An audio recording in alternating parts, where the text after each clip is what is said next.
friends. Welcome to Talking with Famous People. I've got 4 words for you this morning. Ooh, you're in trouble. It's true.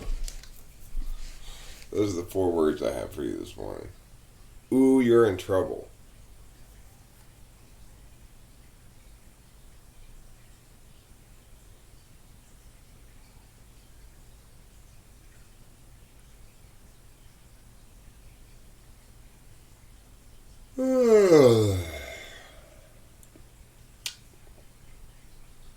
I guess it's motivated because I woke up kind of mad at Janet Starr from New York, who is one of the mental health workers that oppressed Rachel, and who needs my foot up her ass badly.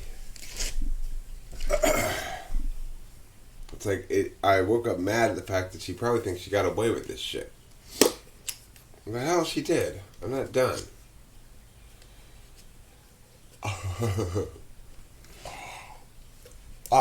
Who knows? Tiffany, that's Tiffany, Winston's mom. That's not Mindy. Tiffany's a bit of a SLUT, you know what I mean? She lost her clothes, and she hasn't been able to find them in years now, but she just, well...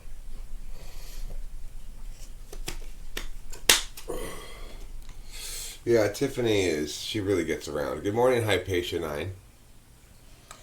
I'm not judging Tiffany. I'm just saying, I wouldn't want to date her.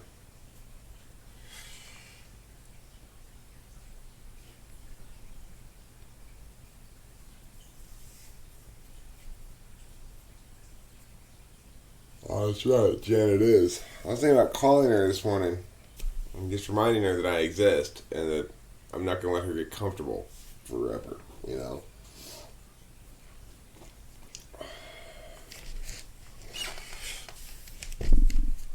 I enjoy righteous ass kicking. When the righteous angle is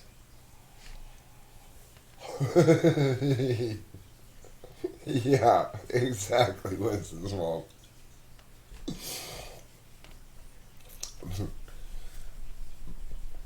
Except she's thinking it's really breakfast for Tiffany. Breakfast at Tiffany's is breakfast for Tiffany. Here you go, Tiffany. Enjoy.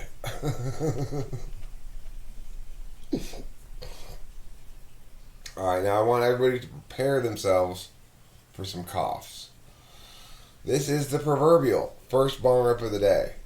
And as we all know, the first bong rip of the day is a lunger. It's going to make me cough. It's almost inevitable. I'm going to try to make a small one so I don't cough too much.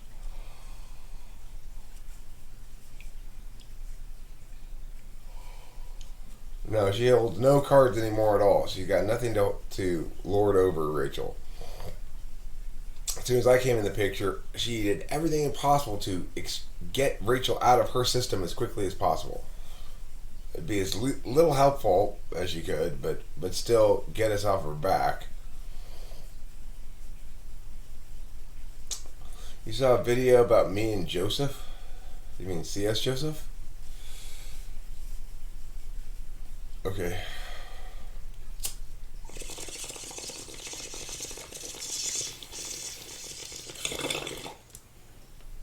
Where's it by?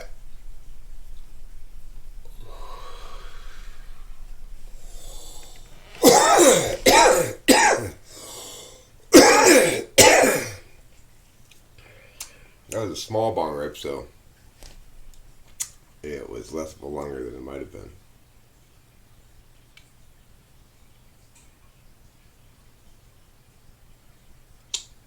Oh, cool. I'll have to watch it.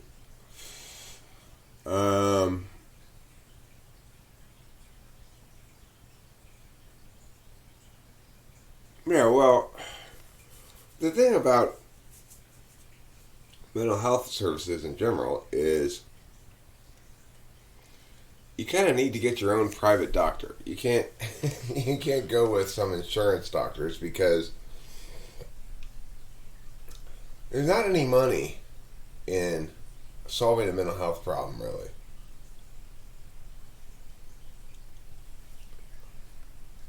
There's money in maintaining services. Like, why did Janet Starr have Rachel receiving treatment for cannabis addiction, even though Rachel didn't want it and thought it was ridiculous? Made that clear a number of times. Because it's a ongoing product that they can charge the insurance company for.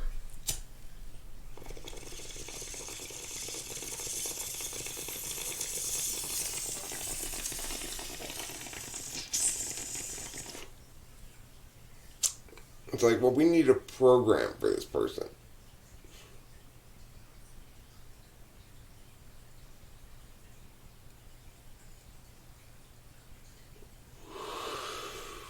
You mean he did the same to me? I mean, the thing is no corollary at all. I typed him correctly as something other than an ENTP. He's just insane. He claims I'm an ESTP. It's a totally different thing. There's no corollary or comparison between me and C.S. Joseph. C.S. Joseph is completely talking out of his ass, and I'm right. So, it's not like we're two sides of the same coin. It's very much a good versus evil thing, you know?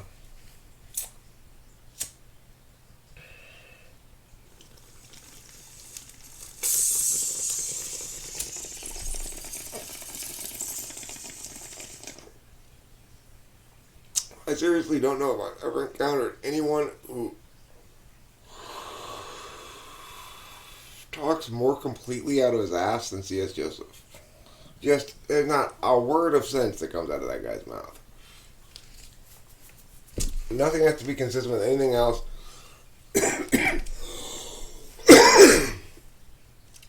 It's like he's got this some sort of weird immunity to cognitive dissonance. That doesn't matter if anything makes any sense. Just doesn't matter.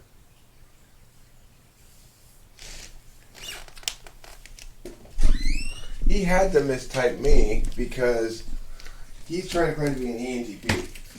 But he's obviously not very much like me, right?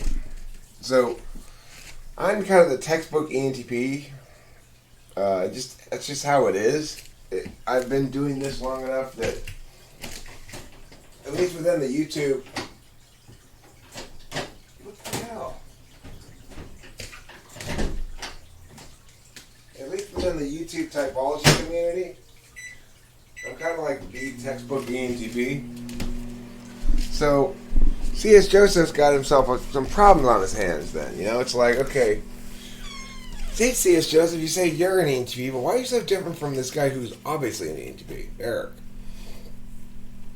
It's pretty tough to deny that I'm an ENTP. I've had plenty of spite monkeys make the attempt at it, but it's almost impossible to identify me successfully as anything but an ENTP. I'm not an introvert, and my TI is too good for ESFJ, so people try to go, like, the smartest attacks on my type are directed towards ISFJ. They try to go like, well, he's an ISFJ, actually. That's one you could almost sort of get away with.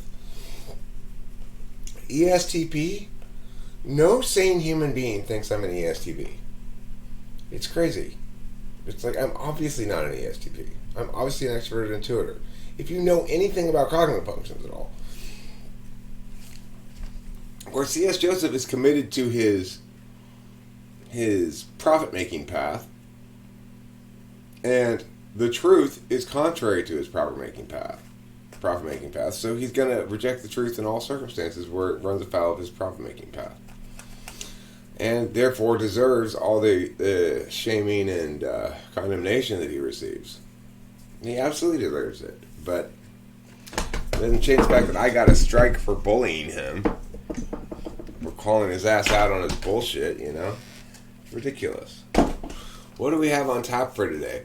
We've got something kind of big on the schedule for today, which is we're going to go overnight camping tonight and fishing up in Kern County. So, you know, sometime mid-morning we'll leave, drive about 4 hours, and 3 or 4 hours up 395, and might go to Lake Isabella, which is about 3 or 4 hours up there. Be a good place to go, but that's at the very bottom end of the Sierra Nevada mountain range.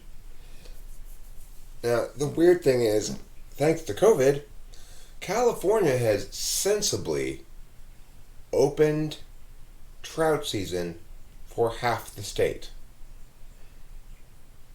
Why are Inyo and Mono counties? Why is it the case that in Inyo and Mono counties, trout season starting at the regular time causes more COVID, whereas in other counties it doesn't? There's no explanation. But that's the reality we face here in California. Trout season has been delayed a month in 3 counties. And the best 3 counties for fishing, okay? The best 3 fishing counties have all been delayed a month in the start of the trout season. The rest of the state hasn't. Why the fuck? What?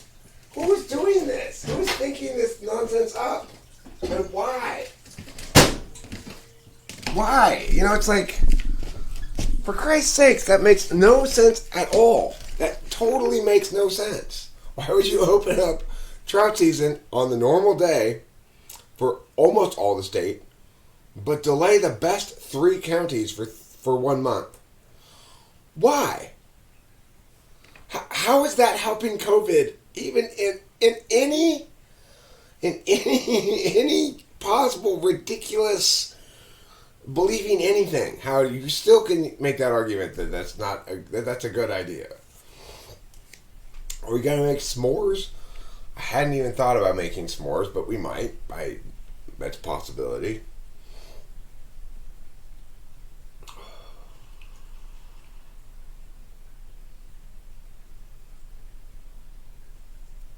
Well, listening to 2 people with so much knowledge, I mean, C.S. Joseph, he doesn't have knowledge. He has a bunch of words that mean nothing. He doesn't know how to use words. He doesn't use them correctly. And he doesn't know how to justify things. And if called upon to justify things, he'll point to a book to have you read it yourself, which means he's not done any thinking. Free America Now is right. Elon Musk is right.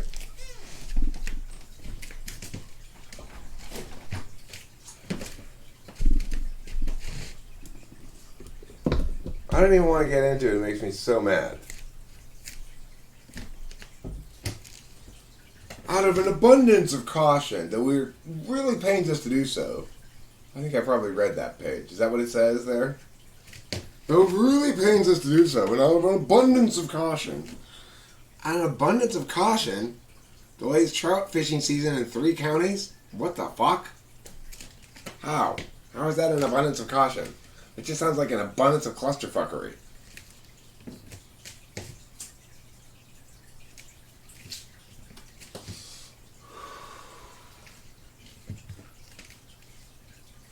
I need to buy a fishing license.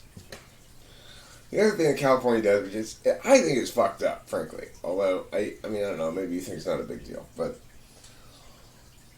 their fishing licenses, they go from January to January. Doesn't matter when you buy it. So I bought mine in July. It expired in January. I have to get a new one, you know.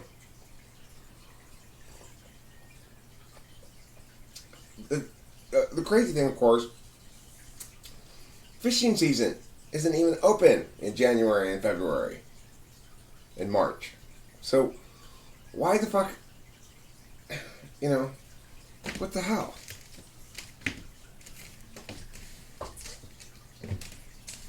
If I paid for a year, I should get a year.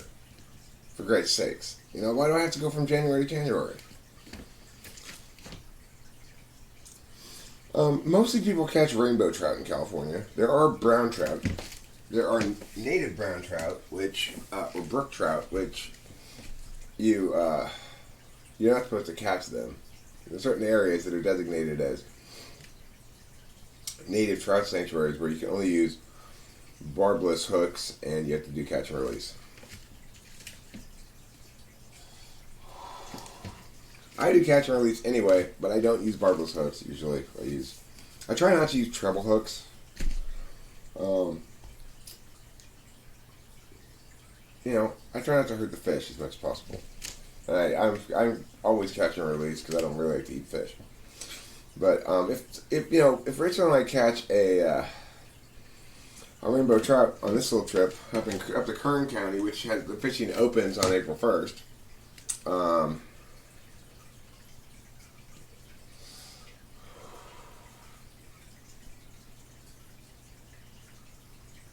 Yeah, we really in California mostly just have brown trout and rainbow trout, but there might be some of those other kind of little species like that. But for most fishing, almost all fishing in California is brown and rainbow. The thing that gets stocked is rainbow mostly. So up in Mammoth, where I usually go fishing, which is in Mono County, and it's closed until May 1st. Or maybe even May 31st. I don't remember what they said, but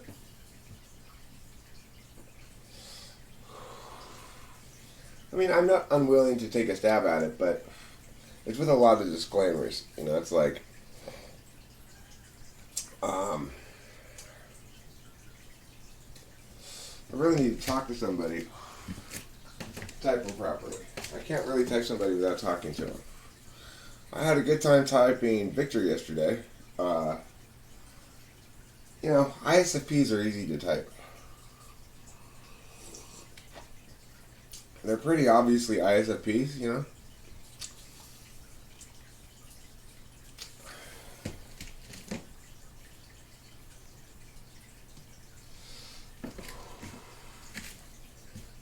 I thought it was interesting his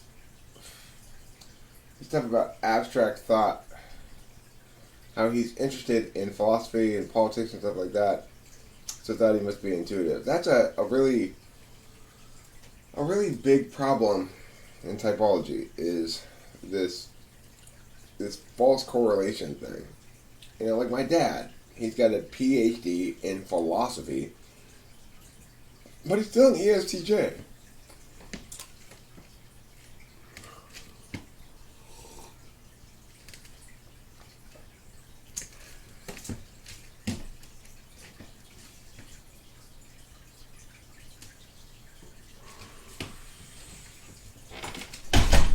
The thing is, I used to just absolutely not type famous people. What Rachel likes me to do, she's always asking me what type meow is or meow. So,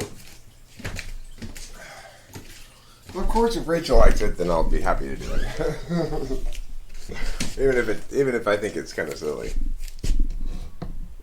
because I really appreciate my woman, is what it boils down to. If she's being nice to me, boy, I feel like I'm extremely fortunate man. Rachel makes sure my appetites are met, and makes me feel like a man. And so,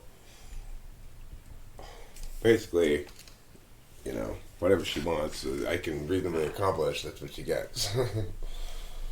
Hi, John Henry. I'm doing well. I slept pretty well. My sleeping schedule is all wiggity whack. Like yesterday, I took about 5 hours in naps. And I got about 5-6 hours of good sleep last night. I haven't had any amphetamines in quite a while. To get them again, I have to go get lab work done first and get that sent to the doctor. And that's just something that's kind of a pain in the ass that I haven't gotten around to yet. I'm not in any hurry to get amphetamines. The only thing that makes me sad about not having them is that I'm not really getting much of any work done. I mean, typing people is work, I guess. Teaching is work. I get my work done. Like,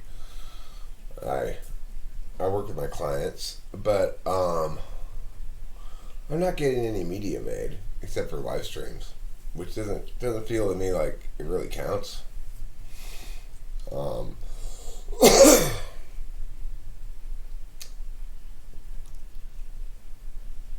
No, char is different. Arctic char is a sea fish. It's an ocean fish, and it's from the Arctic, and it's very good. But trout is not char. Trout. The thing about trout is it's only good if you eat it. Like you catch the fish, you kill it, you fry it right there by the lake. Then it's really fucking good. But it does not age well. You gotta eat it right away. And even then, it's still. I mean, it's delicious. If you butterfly a trout and pan fry it in butter and garlic, a little parsley or something, right out of the lake, by the side of the lake when it's cold outside and everything. And you've got some other food to eat, so you're not eating a whole shit ton of trout. It's like you split a trout between two people or three people, a small trout between two people, uh,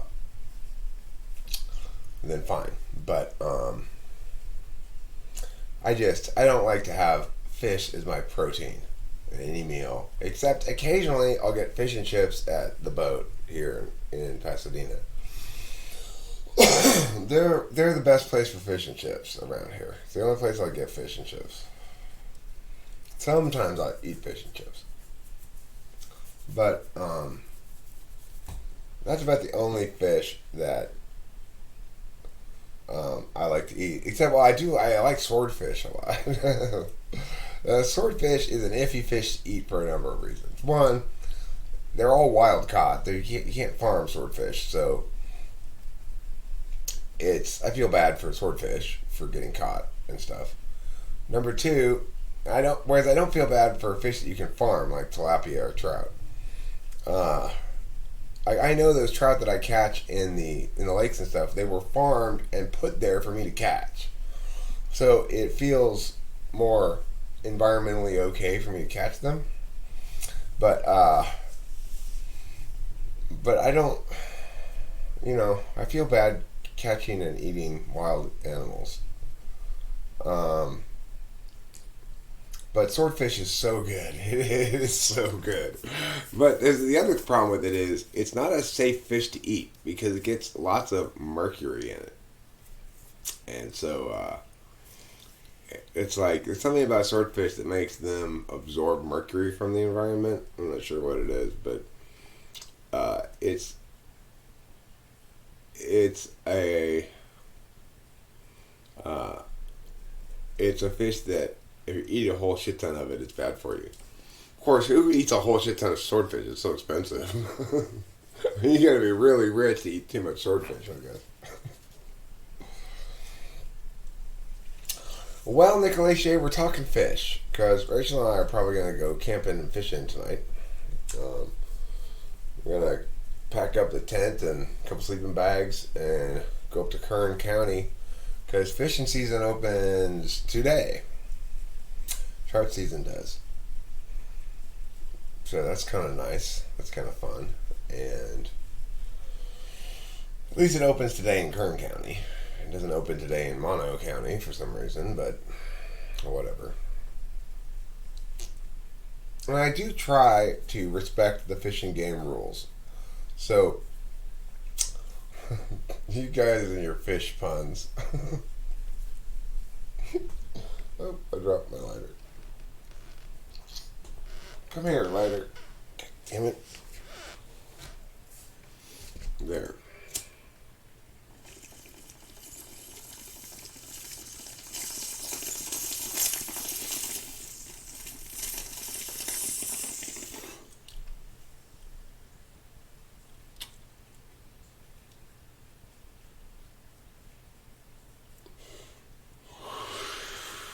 Jacob Perry informs me that's not just specific to swordfish, but just to being apex predators, I guess. I mean, is that true of like lions and tigers? Is it bad to eat tigers because they have too much mercury in them? Does anybody eat tigers?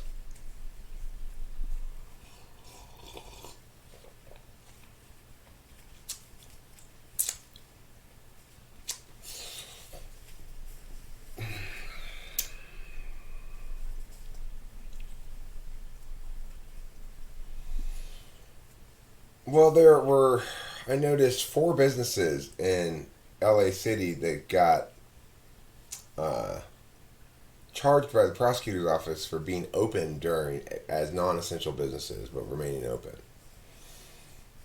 Um, I guess it depends how much mercury you have, John Henry.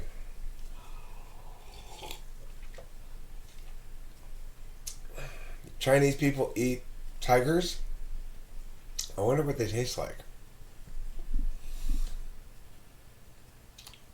Yeah, they eat just about everything over there, huh? That's why there. This is my theory about why there are no birds in Taiwan. You know, it's like I went to Taipei for a couple of weeks for work. You know, maybe about 8 years ago, and Taipei, the capital city of Taiwan, is there are no birds. It's a green city. There's lots of trees, and there are lots of bushes and stuff. But there are just no birds. I mean, like, yeah, there are just no birds. Period. I didn't see any birds there. Why not? My only guess is that they ate them all. I mean, I don't know. I don't know why else there wouldn't be any birds there.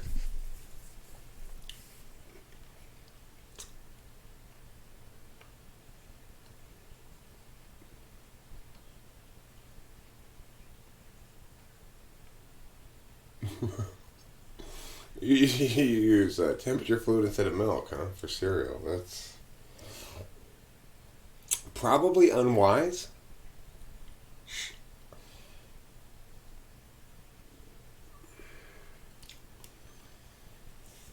Let's see here. What am I looking for? The weed. Where am I looking for it? Right here. I found it. Congratulations, me.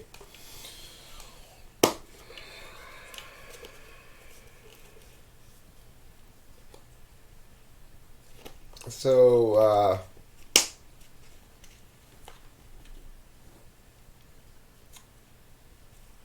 in your vision of the future, were Taiwanese people eating all the birds?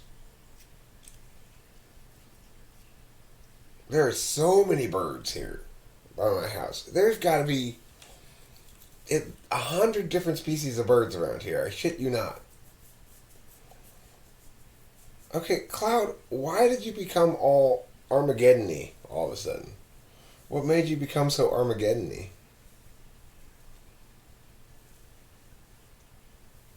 Maybe you were projecting when you said you were all a little crazy. Yeah, well, I mean, maybe you were talking about Cloud, who seems a little crazy this morning. Earth will be a giant anthill.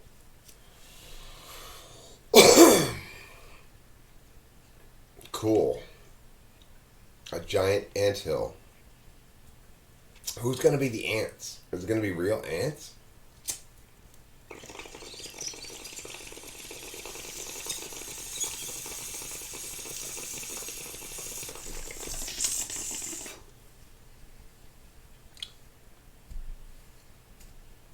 I don't want my brain connected via neural link.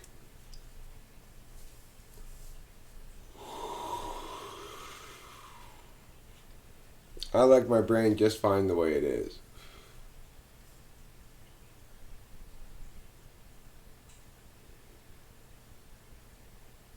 A third?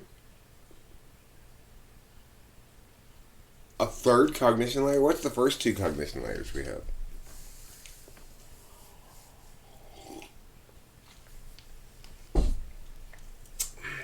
Layer 1 and 2. Limbic system plus cortex plus AI extension. Okay. All praises our new insect overlords.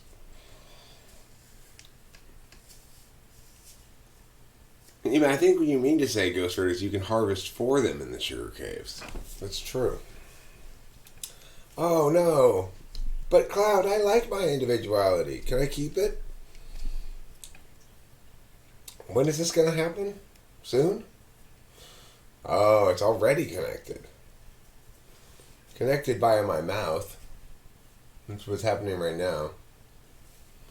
That's what a human being is. It's like a AI extension built in with. We don't need AI extensions. That's what the internet is, you know? The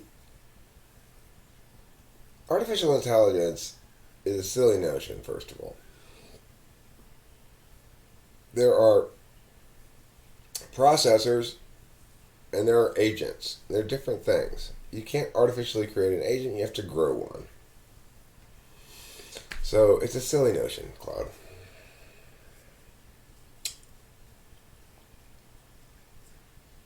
Wait, Cloud! You're conceding we do currently have free will? That we're going to lose? I thought you were a determinist, though. I thought your position was we currently don't have free will. How can we lose it? Uh-oh. Cognitive dissonance, Cloud. Here it comes. Kicking in. It'll make your nose run. It'll make you yawn. There's a number of different things that cognitive dissonance will do to you. It's kind of like being sleepy. So Keanu Reeves really is the one? That's not just a fictional story? I can't wait to meet Neo. He seems so cool.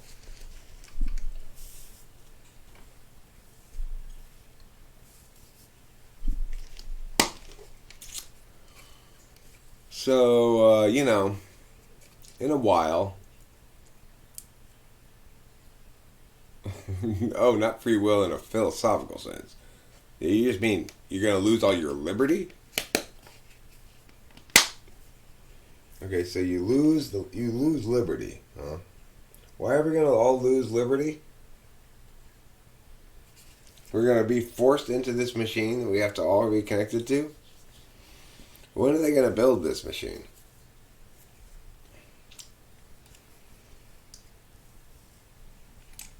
Neo was cooler in Speed. I don't think I saw Speed.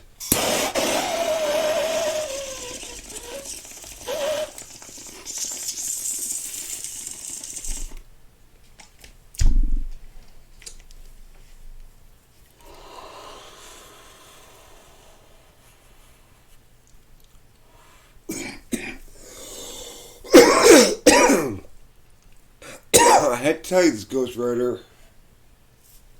But I'm going to go ahead and type Neo as an INFJ.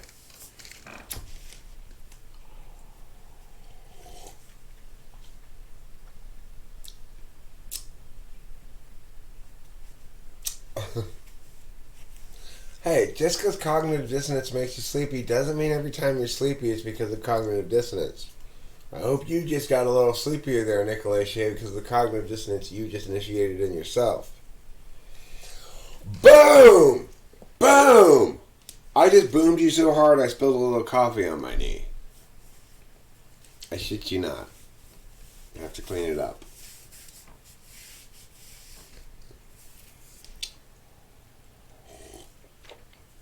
Nicolay Shea, you want some aloe for that burn?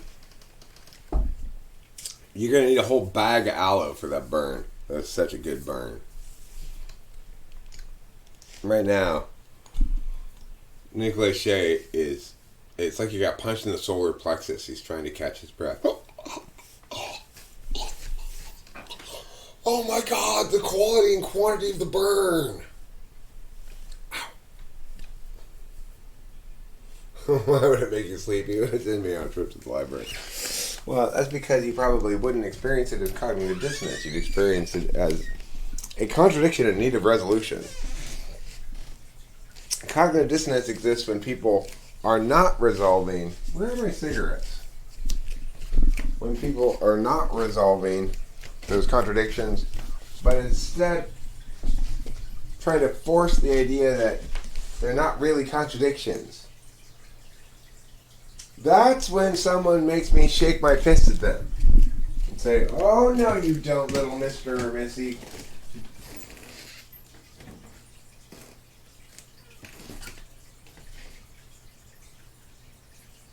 Oh no you don't. I can't find my cigarettes. How did I lose my cigarettes? How? How do these things happen? There they are, I found them.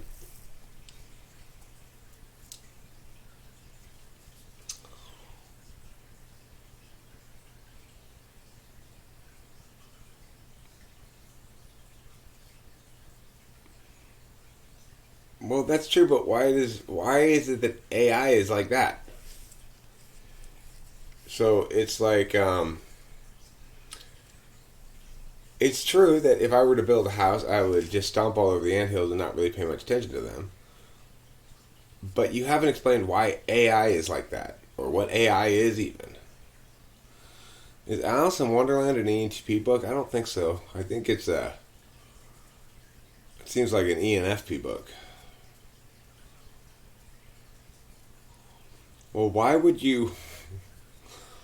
Why would you program something with a criterion that says maximally uphold yeah no matter what? Why would you even? Why would you ever put that into the criterion? Why would you put a criterion in that fashion?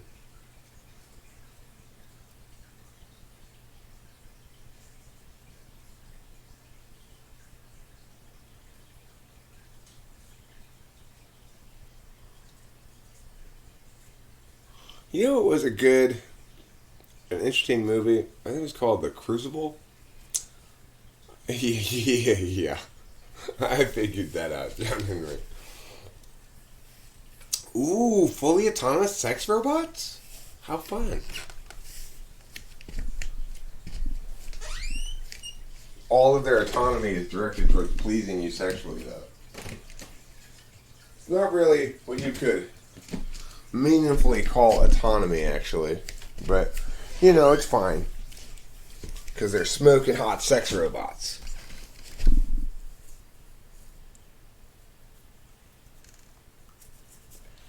Okay, well, even if it's true that if something can go wrong, it will go wrong, that's not a reason to believe that people will program AI if they could create it so stupidly as you indicate. I mean, that would require to program it that stupidly. You'd probably not be smart enough to program it at all.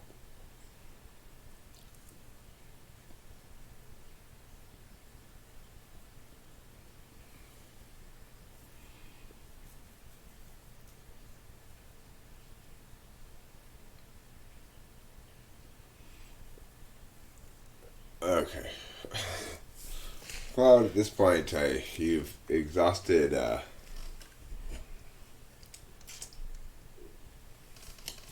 You exhausted my ability to respond to you.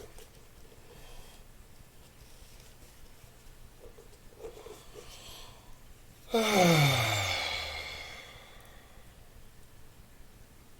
feel relaxed. I feel good. Um, feel pretty happy in general. Quite happy. Uh,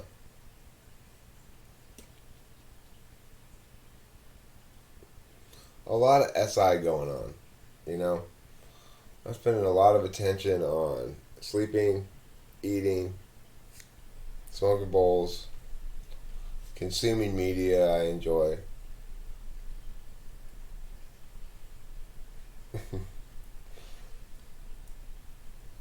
I'm sure they have that setting for people who get off on that.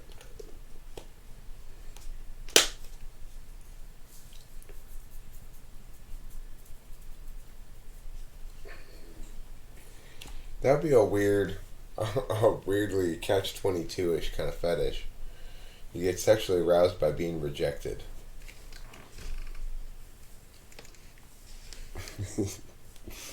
You never get laid.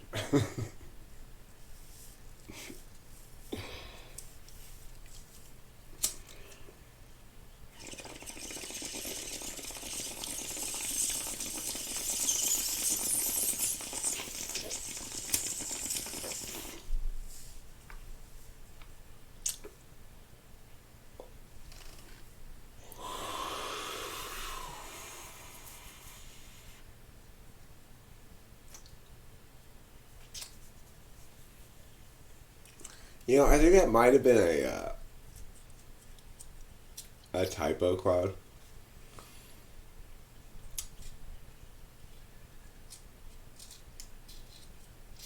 I think it meant to say people will get to embark on a feast. I was talking about Thanksgiving.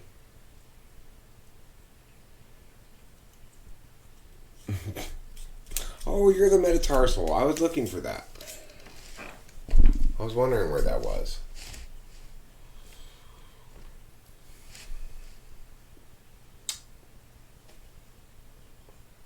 Metatarsal reminds me of Metamucil.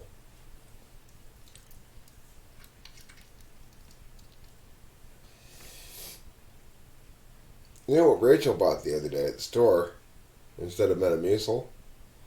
A box of prunes. Yep, she really did. I guess presumably to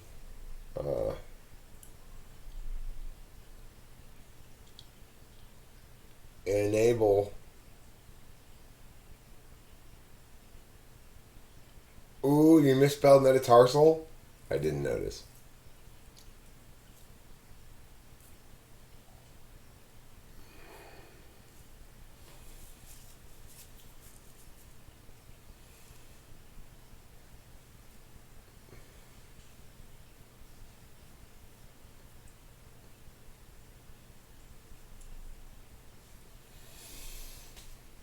What does it feel like to be broadcasting your life to strangers on the internet? Like a little slice of heaven?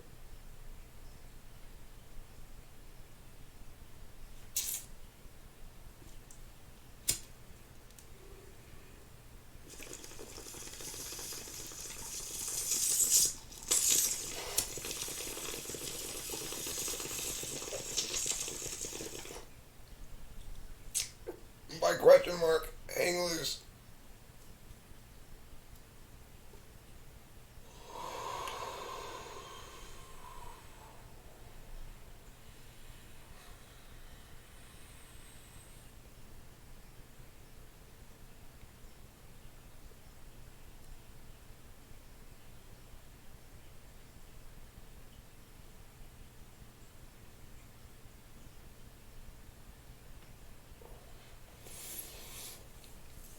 What would make it extra difficult, Nicholas Shea, is if the fetish specified that you get turned on specifically and only by women who gently let you down when they reject you. Making it even more complicated. Oh, listen, I'm really so flattered. You don't know if I were looking for somebody right now, you'd definitely be somebody I'd consider. But I'm so sorry. Right now, I need time to myself and yeah. Okay, well, thanks anyway. Cloud, but just because Google's making something called DeepMind doesn't mean it's going to be the thing you say it's going to be. And what you say it's going to be is so poorly defined as... Like, what do you mean a giant hive mind? Why will we all forsake our liberty and individuality and autonomy? How will being connected to this thing cost us our liberty and autonomy and individuality? Why is that being sought as an outcome, and by whom? For what goal? Thanks, Raymond Taru.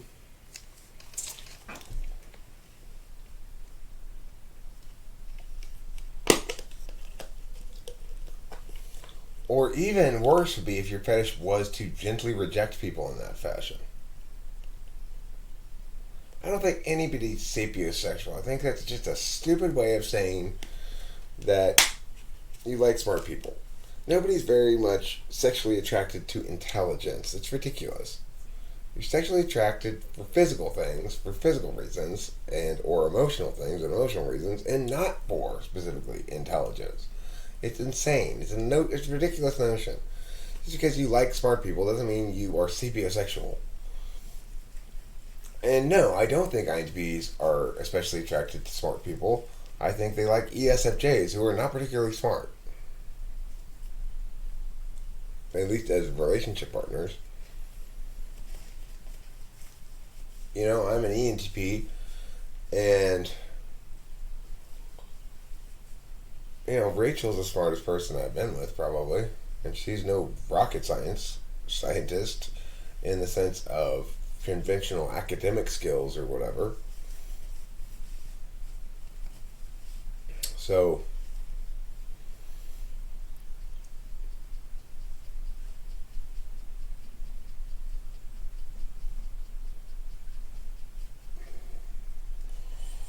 Cloud, you have to remember that one can only pay attention to so much information.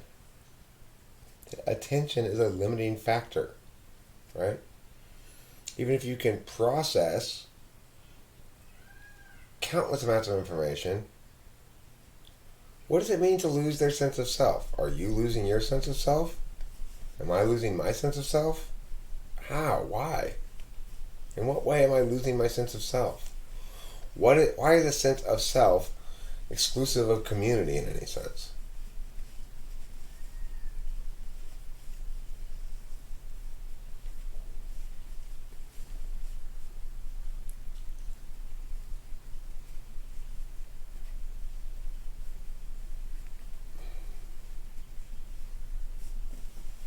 Um, Now here's the thing I want to say is very important. Would you say that, for example, Rachel is sapiosexual because I'm smart and she's sexually attracted to me? Well, no, I don't think it's because I'm smart.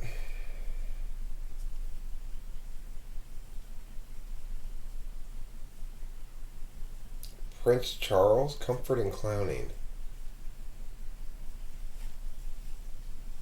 With someone who is as spiritually handicapped as me, you're not sure if you can explain what self is.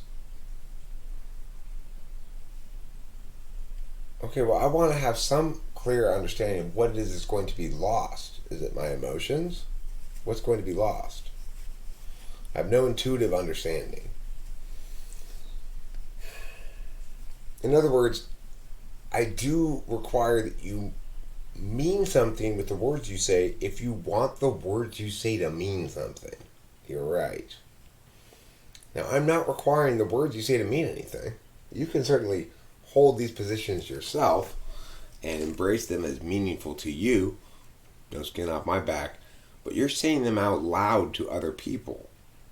So that means they're rendered into an effort to communicate.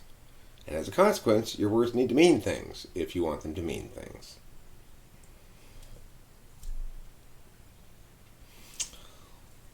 Is that a spiritual handicap of mine to understand that communication requires communication? No, it's not. You may say that what you're trying to communicate is a spiritual truth that can't be communicated. Well, then your efforts to communicate it are futile.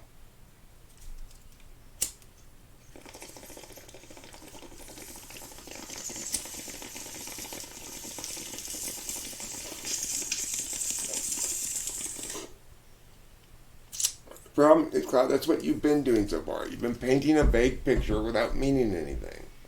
I'm asking you what you mean, and what's being revealed here is that you don't mean anything. You just have feelings that you're gesturing at.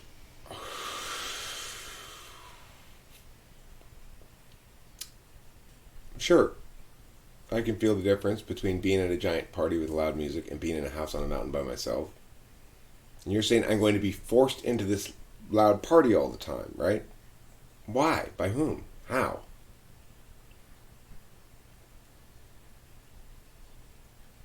It's not that I don't get what you're saying, Cloud. It's that it's wrong, what you're saying. It's not justified by anything meaningful except your, I guess, vision.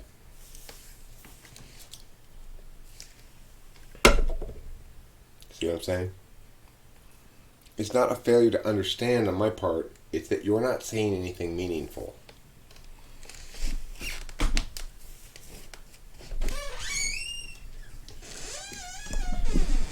But, however, the good news is, Cloud, you are learning something meaningful by engaging me in this fashion. You're learning about how important it is for words to have meaning and stuff like that. Yes, I did find my cigarette. Stay there.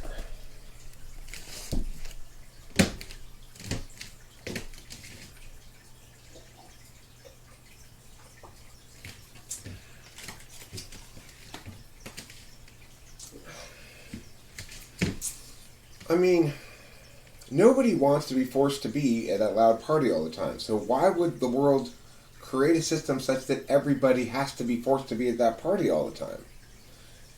You explained what? I'm asking you questions. What's the answer to the questions? Why would that be done? Who wants that to be and why?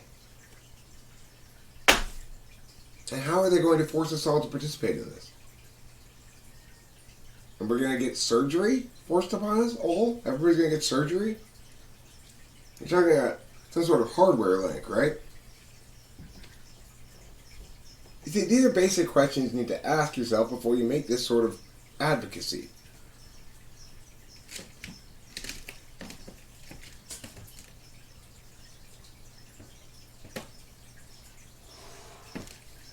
And while I don't know any of the details, I just know the general truth of it is what you're trying to get at, is just bullshit.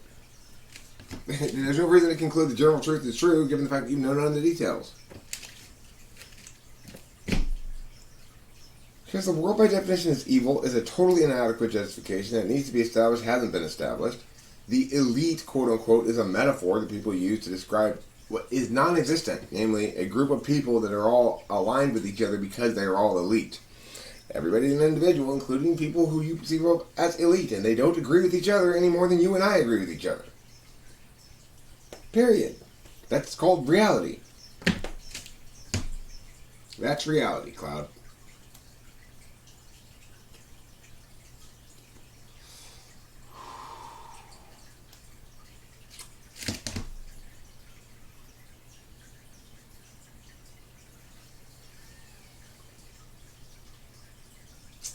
How is anybody being conquered or consumed right now?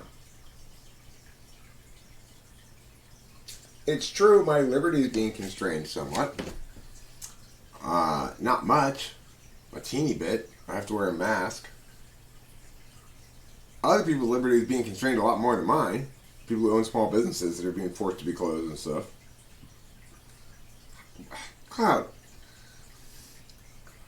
But you're not answering any of my questions, so what you're saying is meaningless.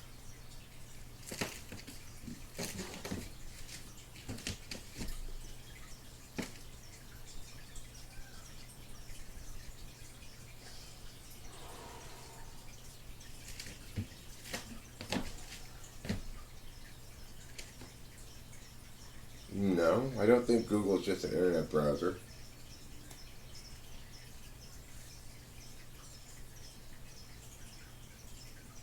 Do you?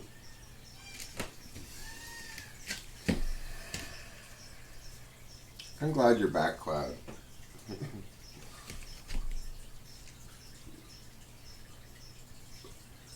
You're giving me something to argue against.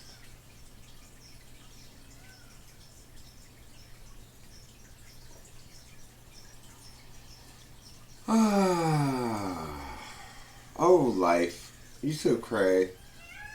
Life is so cray. You know what I'm saying? Everybody?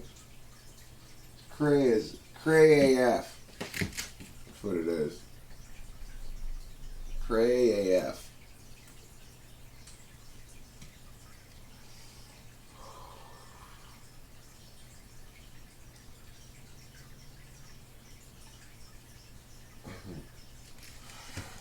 Yeah, it's just another form of stupid groupism. This dominant elites metaphor. Or, myth. It's just another form of groupism. Dominant elites just take the place of women, or black people, or brown people, or whatever, or Democrats, or Republicans, or Christians, or Muslims, or... it's like groupism, Just another form of groupism. And it's just as dumb as all the other forms of groupism.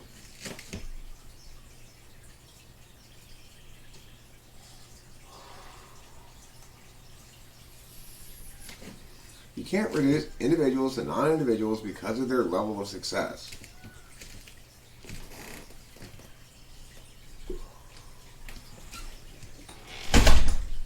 Or because of any other reason, frankly. Yeah, I mean the lizard people. They're people too, okay? Even though they're half lizards.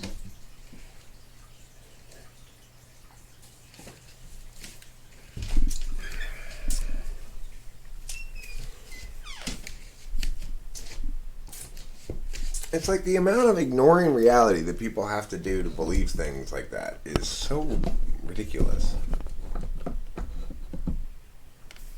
People are people. Archons are real? What are archons? I used to play a game called Archon on the Apple IIe. I'm going to Google it.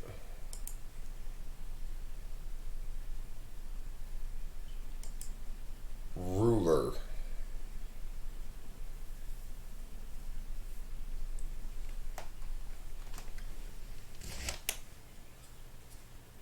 Demonic entities. Oh, in Gnosticism, archons are demonic entities. Archon Apple IIe. Apple II. Yeah, I used to play this game.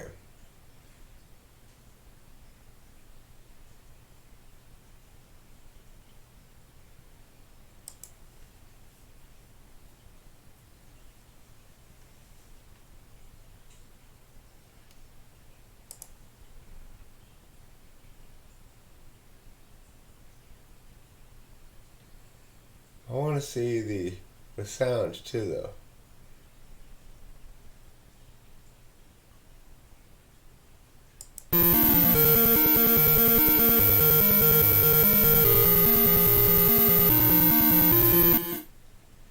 Where's this one?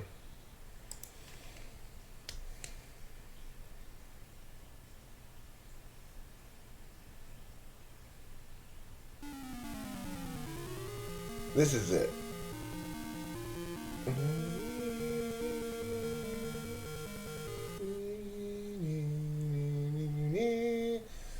This is the game I used to play.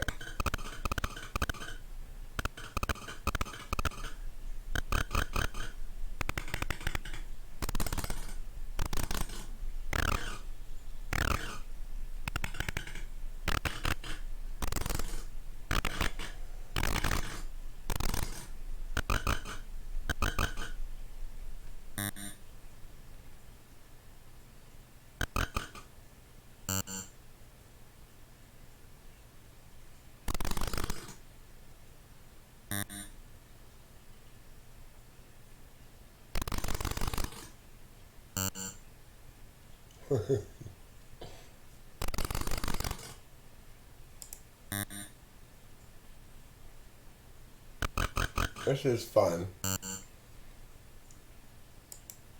This reminds me of my childhood. I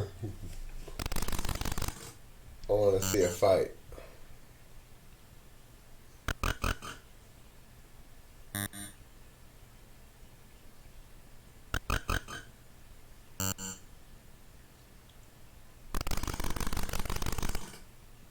Ooh. You can go a long distance. Oh, fight! It's gonna be a fight. Here we go.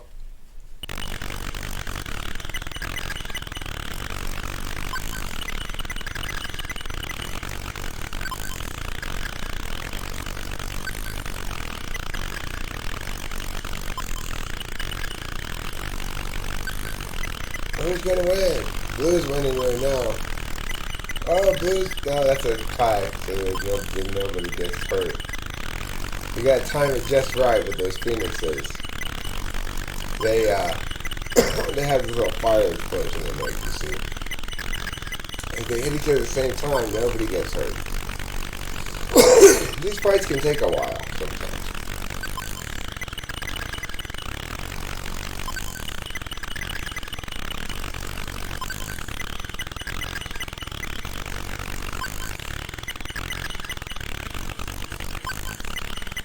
It's an interesting sound, huh? I guess you can destroy those white things, too. I know, they just change over time, I guess, for no reason.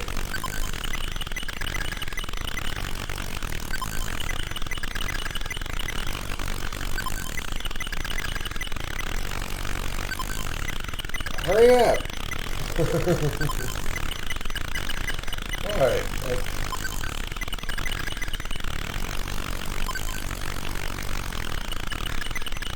what was that game I used to play? Was it a text game?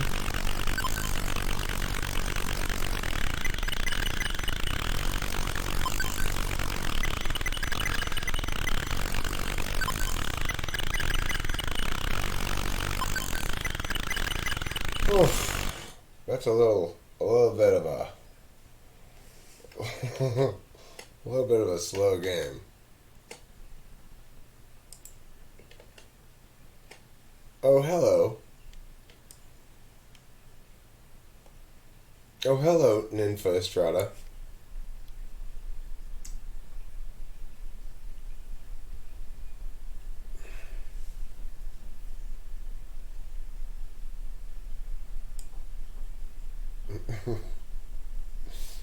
Yeah. What else did I used to play on the old Apple II? Uh, this text-based games for the Apple II.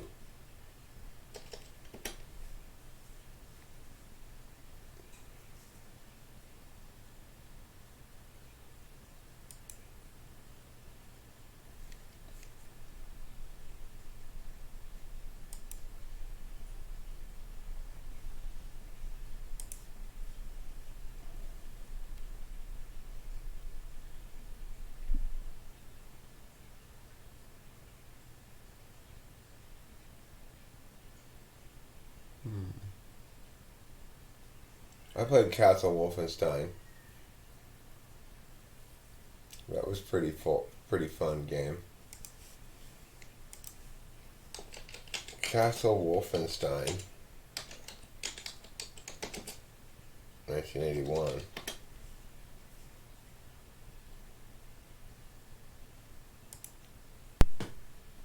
Yeah, that is good stuff, let me tell you.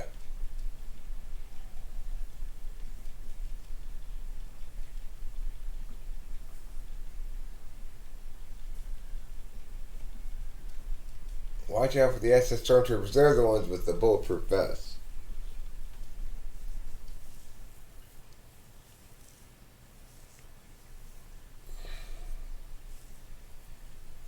Aye!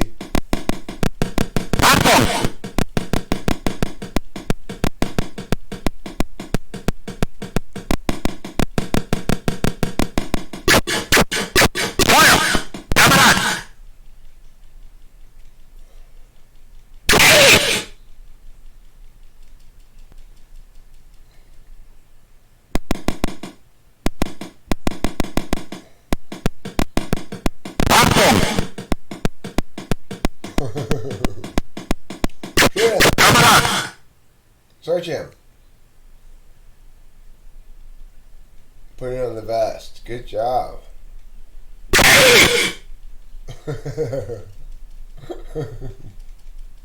Now you're stuck. Oh no, you can walk over him. That's good. Where are you gonna go? Go look in the chest? Aren't you gonna look in the chest? You're gonna go back down there? You're gonna go to those chests. Okay, fine. You gotta go get those chests. What's in that chest? Find out. Why can't you open that chest?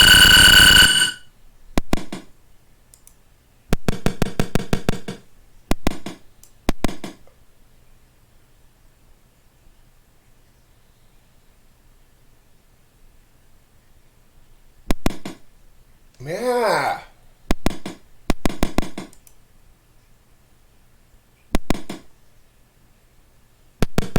What are you doing? Hurry up. What are you doing? Why are you just walking around like that?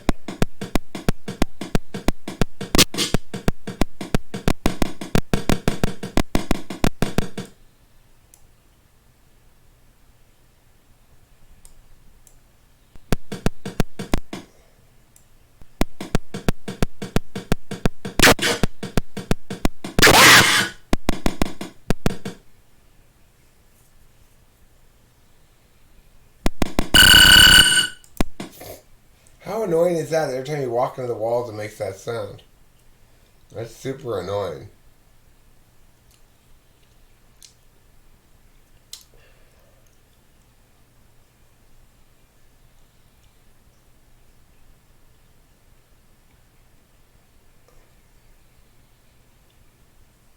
Karate champ.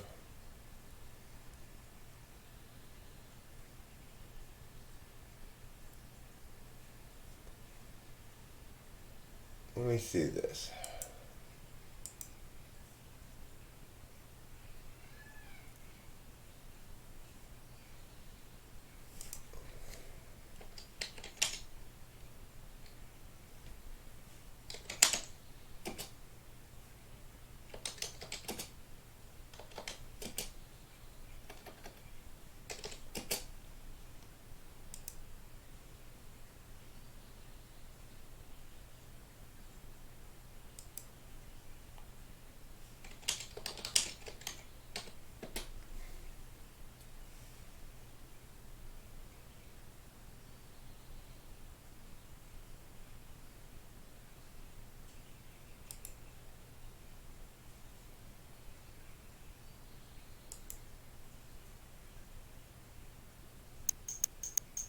No, that's not the game I played.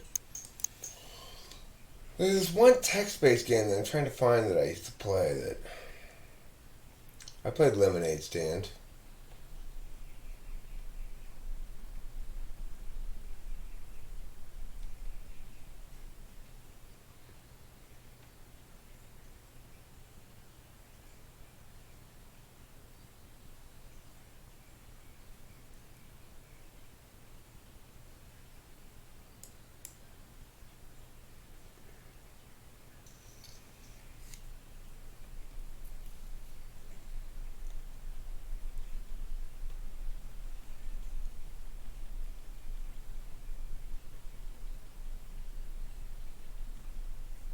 Huh.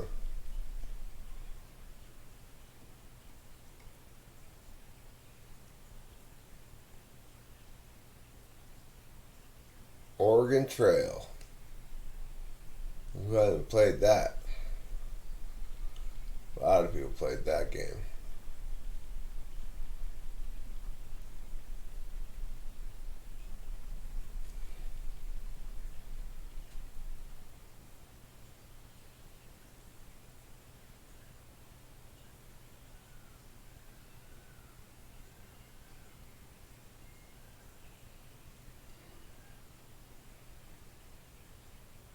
Spy Hunter. I played Spy Hunter.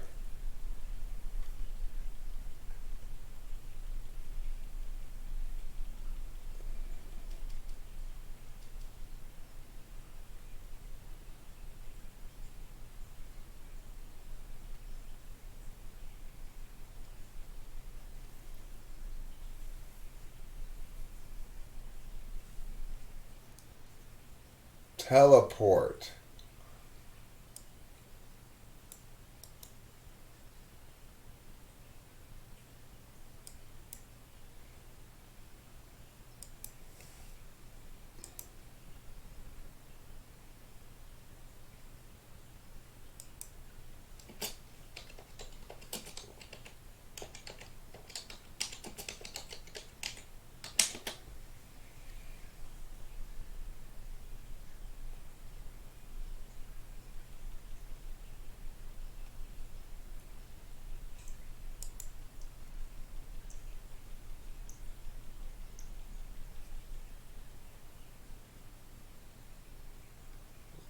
Oh, he died in 1998 at 36 of a brain hemorrhage.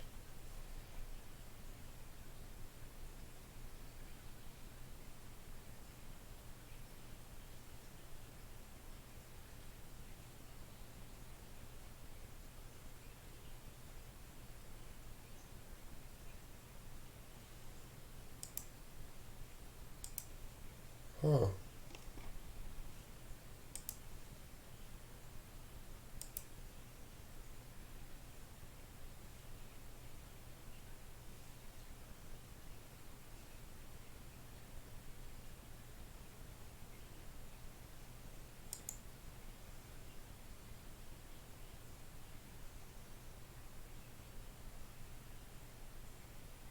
That's not it either.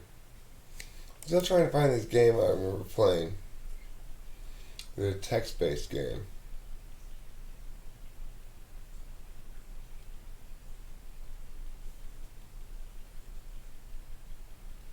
Ultima. I was into Ultima for sure.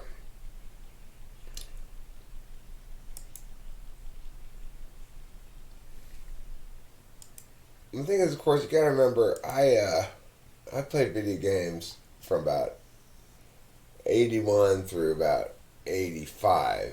Once I got into high school, I was less playing video games. Um,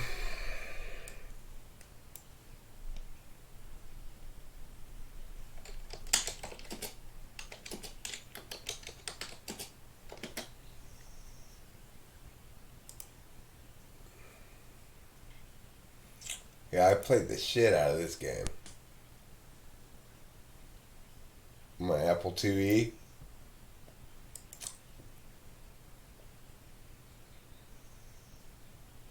Ooh, this looks like fun. It's like I want to play it right now.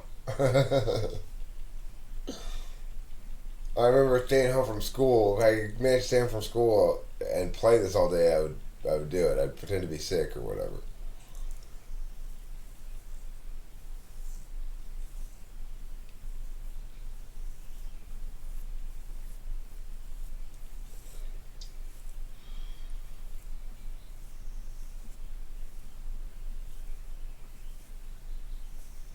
By Lord British.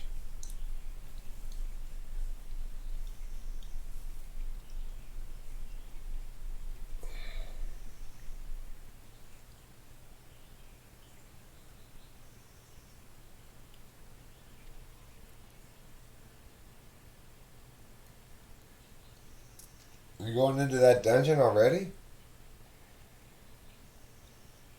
Or is that a city? Oh, that's the castle of Lord British.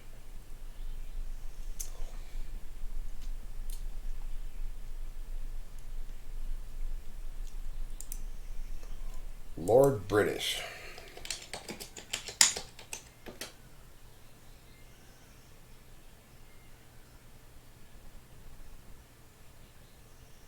Lord Cantabrigian British is the name of the fictional ruler of Britannia, a kingdom in the fictional world of Sosaria created by Richard Garriott for his computer game Ultima.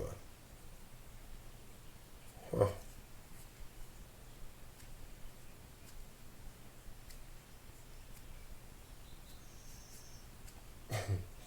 Funny name. Lord British. Who killed Lord British?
MMO Crunch calls it the most memorable event in MMORPG history.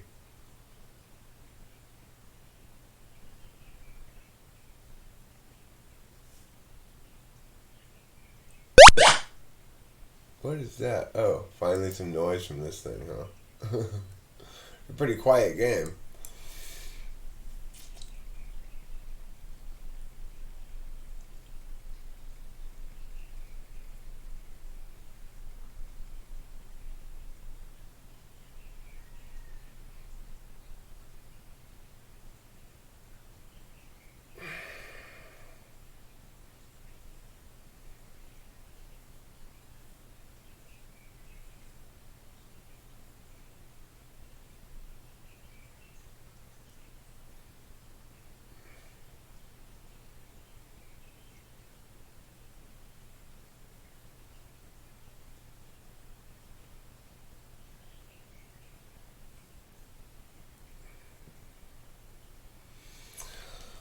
A lot of people have mentioned it to me at the pivotal moment in their lives, the murder of Lord British. I would like to talk to people who experienced that, saw it happen, where they were when they heard about it. That's so weird. Isn't that crazy how the virtual reality becomes so important to people? I mean, like not even a virtual reality, but an imaginary virtual reality. It's interesting.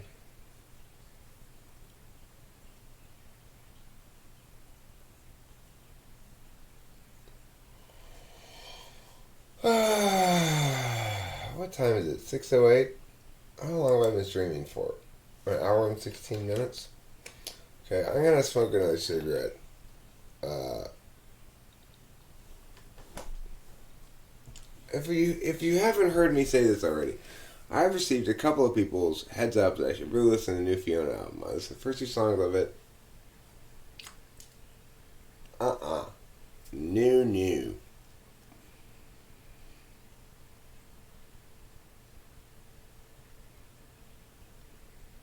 Fairies are stealing your memories? Those thieves. Those fairyland thieves. When their memory stealing. The murder of Lord British.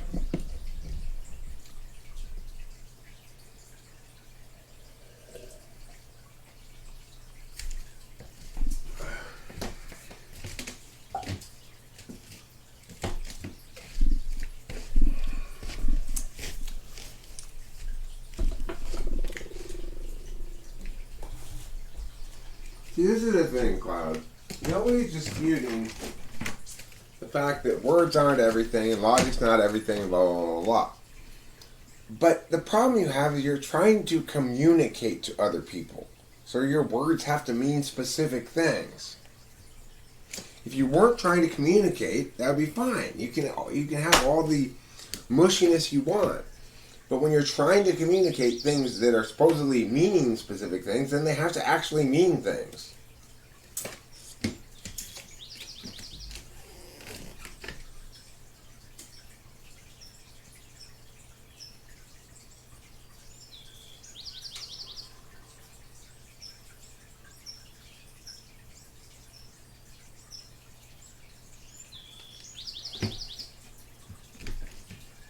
Oh, what a beautiful morning. Oh, what a beautiful day.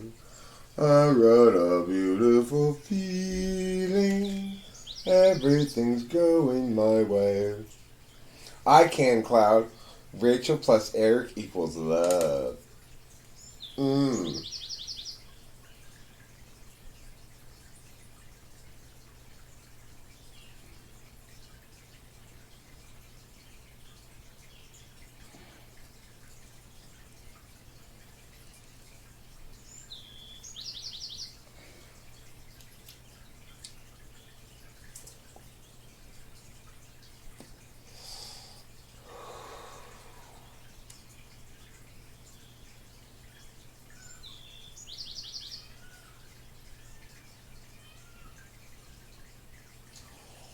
Walk my way, and 1,000 violins begin to play. Oh, it might be the sound of your hello. The music I hear, I get misty the moment you're near. Walk my way. I'm as helpless as a kitten up a tree. Or I feel like I'm floating on a cloud. I can't understand, I get misty just holding your hand. You can say that you're leading me on, but it's just what I want you to do. Don't you notice how hopelessly I'm lost? That's why I'm following you. on my own. Will I wander through this wonderland alone? Never knowing my right foot from my left, my hat from my glove. I'm too misty and too much in love.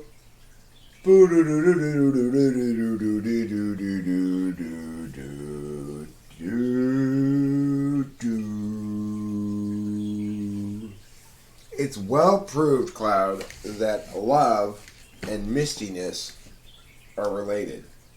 They're proportional.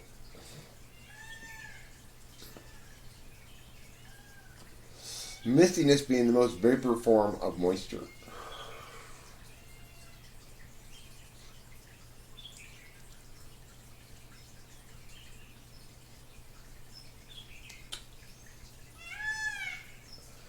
That's how definitions work, Cloud. But you prove things definitively because they mean certain things definitely and certain other things definitely not. So, it's the fact that that doesn't necessarily reflect reality, which can sometimes be more fluid than language, doesn't mean that within its own frame, language can't be definitive, which it can. That's the thing you keep trying to deny, basically. And it also is the case that it needs to be definitive to a certain extent if you want to communicate things meaningfully. That's true, things can't be explained with words and evidence, but you keep trying to justify things that you're explaining with words and evidence as things that don't need to be explained with words and evidence.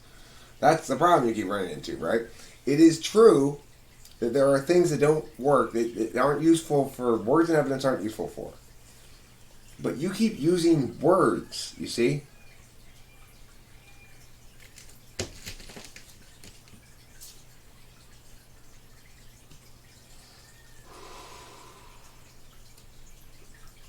And you're doing things that, trying to do things with words that words are useful for. So, you see what I'm saying? So you need to use words well as a consequence. Or at least sort of properly, sometimes.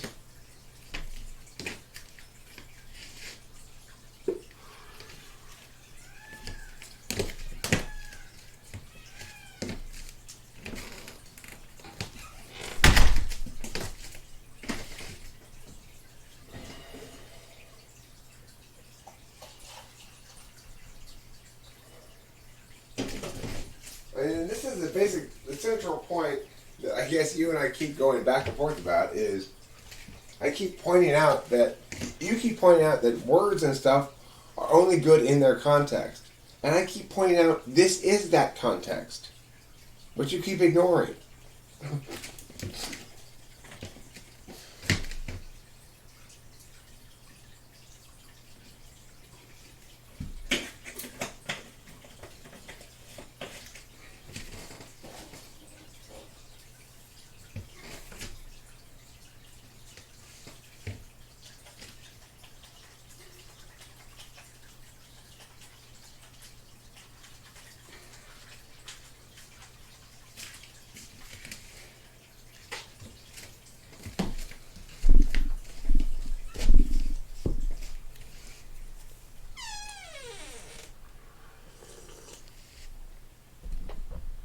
My cat doesn't appear jaded.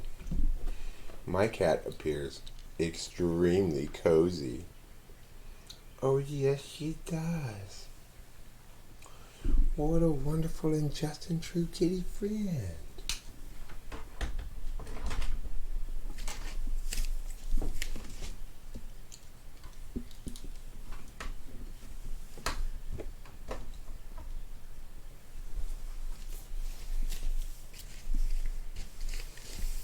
There. Does that cat look jaded? No, that cat does not look jaded. Women and cats will do as they please, and men and dogs should relax and get used to the idea. That's a great great quote from Robert A. Heinlein. Cloud, words are a terrible straitjacket, says Stanley Kubrick. So don't use them as one, right? Obviously.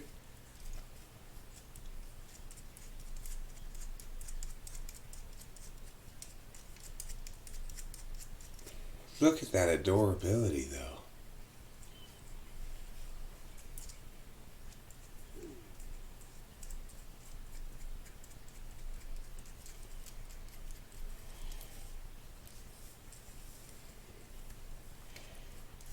Well, I mean, people have different definitions of love. I guess the emotional experience of love is something that I know what it is, but it's not something that I experience feelings wise a lot. Kitty, I'm sorry to disturb you, but I have to pet you. Is that okay? I have to. I can't help it. I have to pet you.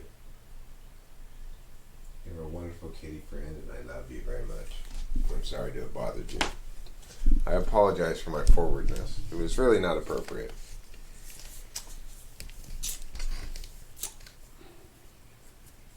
Oh, beautiful kitty friend. So adorable and good. So precious, just and true. Get that fur. You get that fur clean right now. That's the spot right there. That's the spot you gotta get. You went to sleep, you were clean. I woke you up and you discovered that during your nap you'd gotten dirty in those spots again. Because if I remember correctly, PP, you had cleaned those spots right before you went to sleep before. I don't know how you got so dirty during the night. You need to clean yourself a little more. But I guess that's just your way of being. Oh, my ISFP kitty is so wonderful and good and true and just. Do you see how just this cat is? How just and regal and fine and precious and good and true and just and wonderful she is? She's a true and just kitty. Oh, I love her. I feel the love in my emotional hearts. Oh, my precious kitty.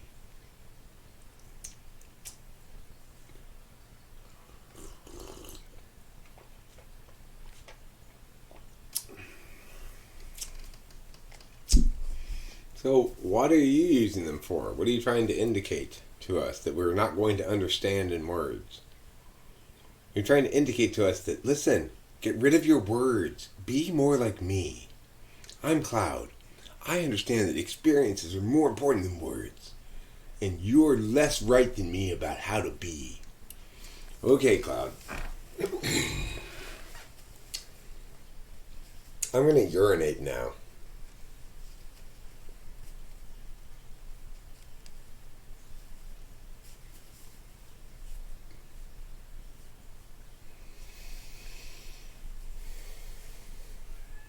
Ninfa Estrada, you are so correct. My cat's body is a bowl of ice cream. A wonderful kitty bowl of kitty ice cream. Okay, I'm going to urinate.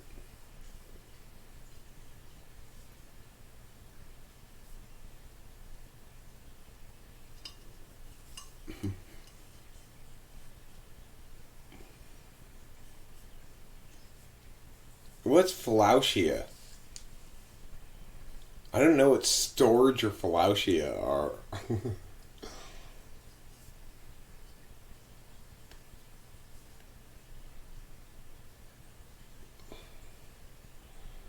I have to look those ones up.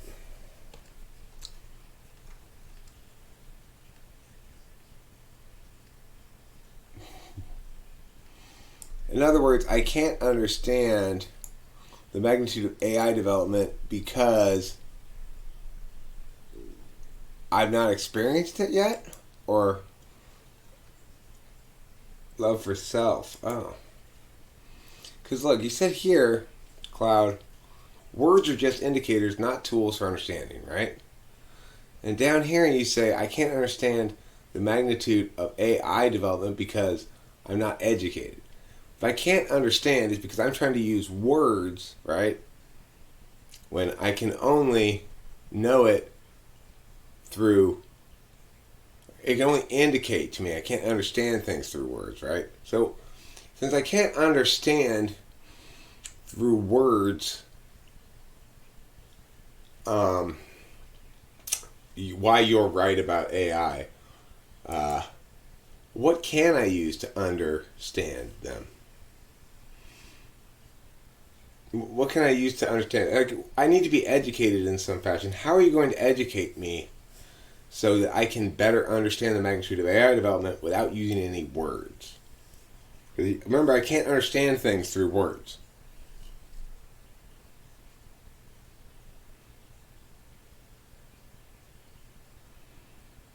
Yeah, he hates that. Yeah, he hates that. He hates the fact that words actually do work, whereas he wants them to not work.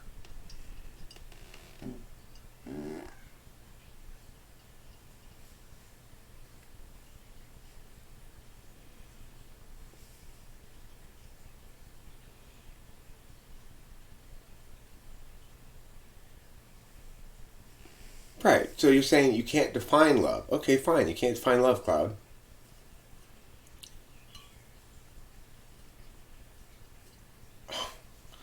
Well, then how do you know what it is, Cloud? If it's not possible to have a metric to understand it, how do you know what it is?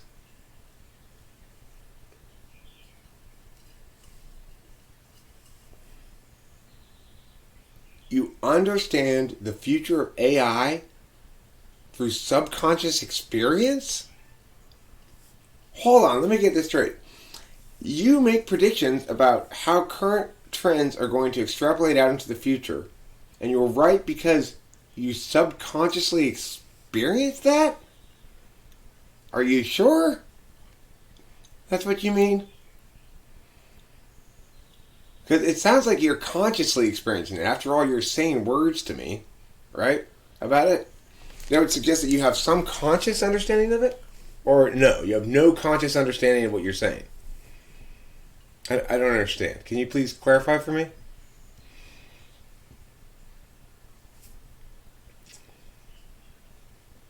Storage.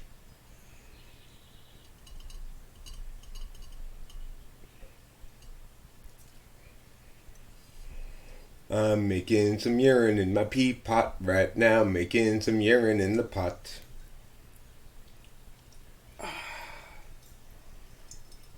That's satisfying urination.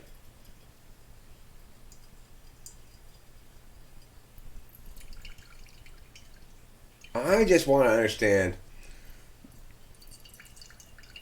Oh, you mean introverted intuition?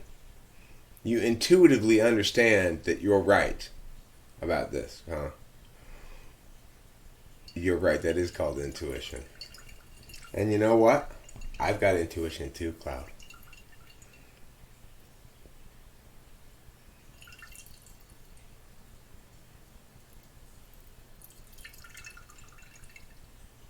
I actually totally agree with you, Cloud, that intuition is above reason.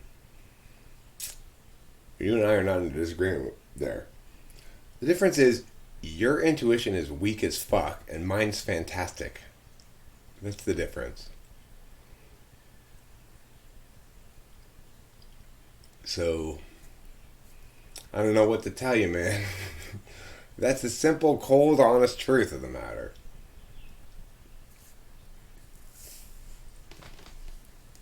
It is about intuition. Intuition is more important than reason. And your intuition is absolutely terrible. And mine's fucking fantastic. So, I don't know what to tell you, dog.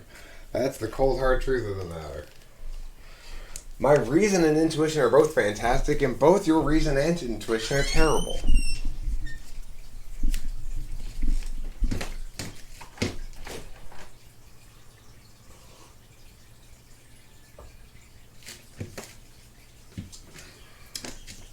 Which is why you're here yammering at me rather than the other way around.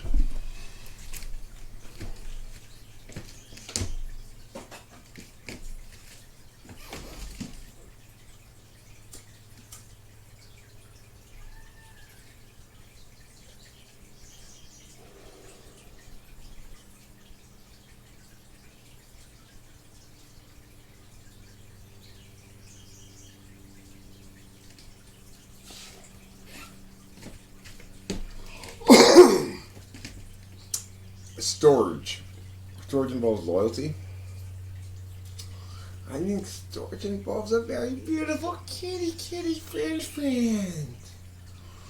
Oh, the regal majesty of my beautiful kitty friend.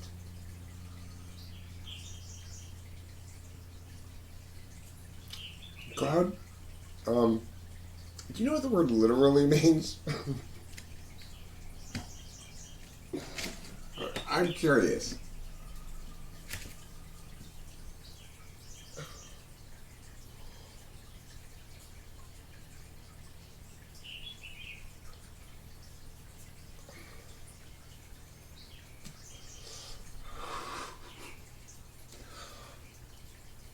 Quote from Cloud is one of my favorites. Ark Lale Murder and Tashan. Lale.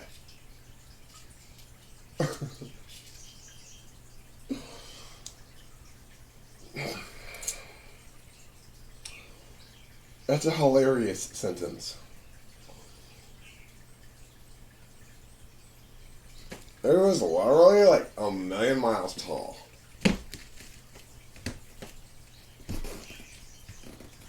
Oh, do you see the state of semi-wakefulness that my kitty's in?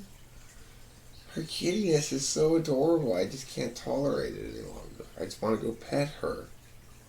Because she's...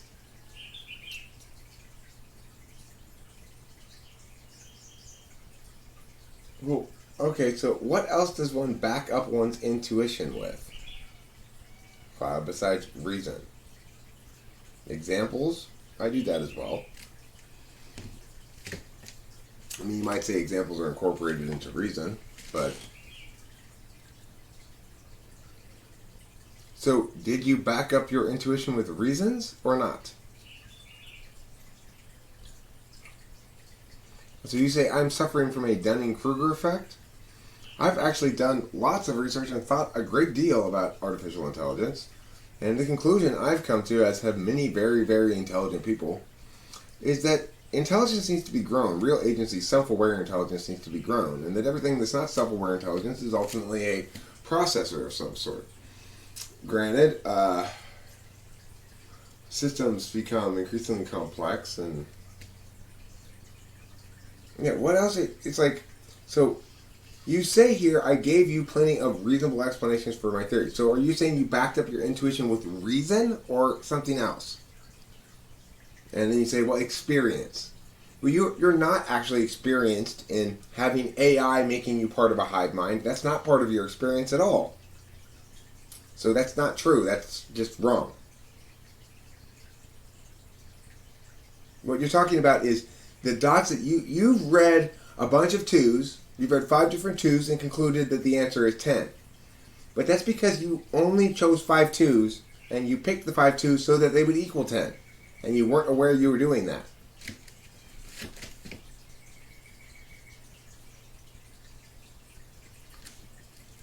Because you have a fairly weak relationship with your intuition because it's forethought because you're an ESFP.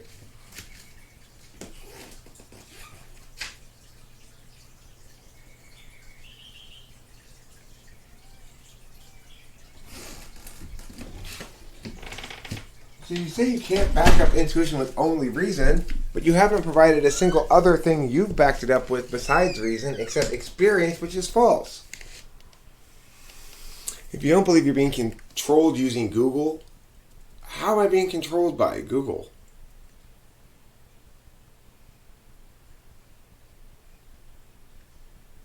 You know, I asked you questions about the bold claims you were making, none of which you could back up with anything other than attacks on me, basically. So, you know, that's the truth of the matter, Cloud. Sorry, you didn't make your case at all. So that's just how it is. I can't make your case for you. You failed to make your case. What else can I tell you? You want me to lie to you? Pretend like you did make a case?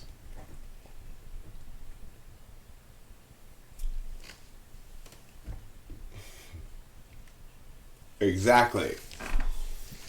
Oh, no, don't worry, Nicholas Shea. Nicholas Watson is immune to Google's mind control powers.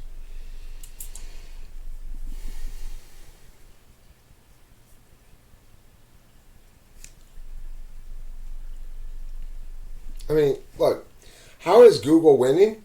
By being better and more efficient and being the answer to a bunch of problems, you know?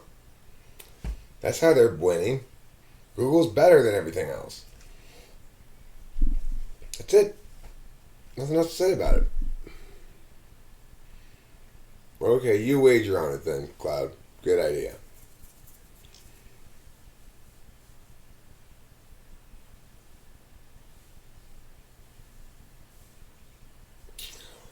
Well, I mean, look, Nicholas Watson, that's a little bit of introverted intuition running amok. You're always going to find oddities in something that's automated like that.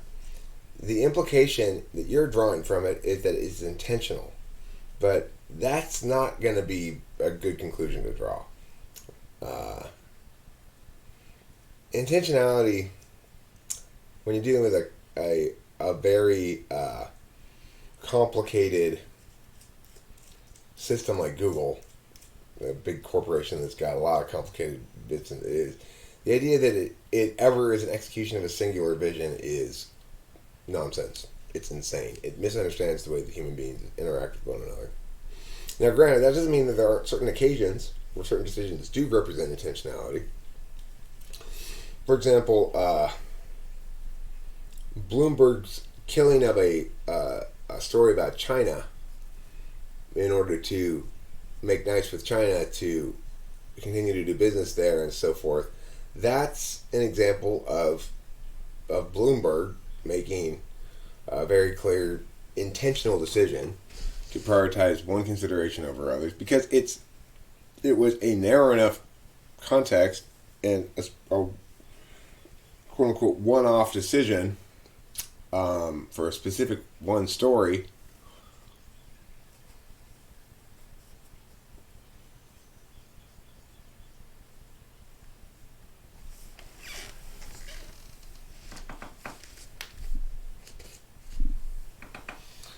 Cloud, being wrong doesn't make you dumb. Um,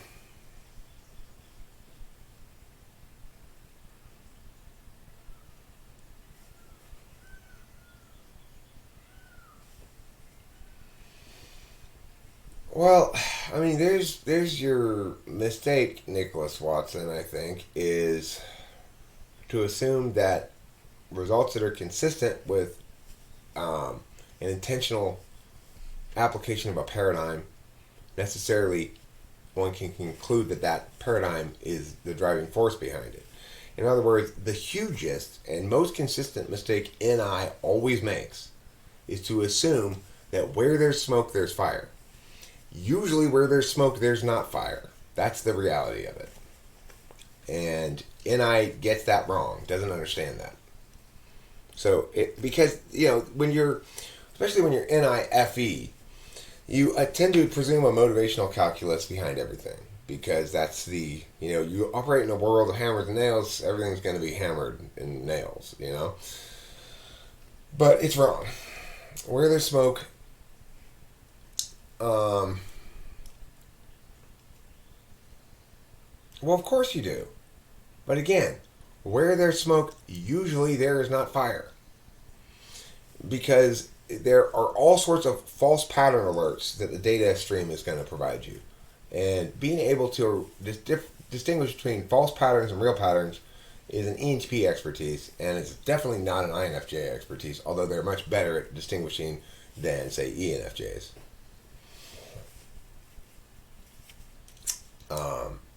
I love it. I fetishize it.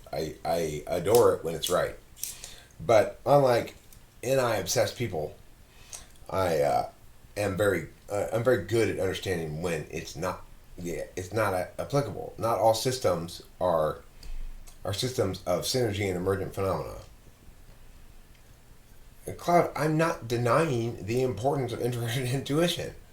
It is the currency in which I deal. It's the currency in which I'm dealing right now. It's why you're feeling put off at the moment, because my NI is destroying what you're saying. Yeah, I knew that. So do you think that's also some sort of constructed event from the dominant elite?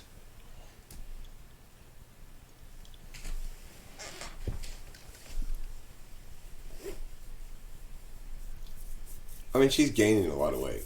She's she's gained quite a bit of weight. She's on these drugs that make you gain weight. Seroquel is a drug that makes you gain weight. The mood stabilizers typically do. She's eating well. She's getting fat. You know, I don't care. Doesn't bother me. Doesn't matter to me.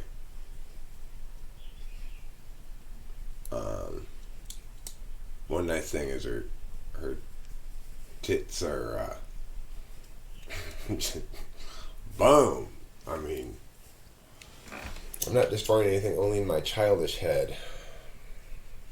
Cloud, look.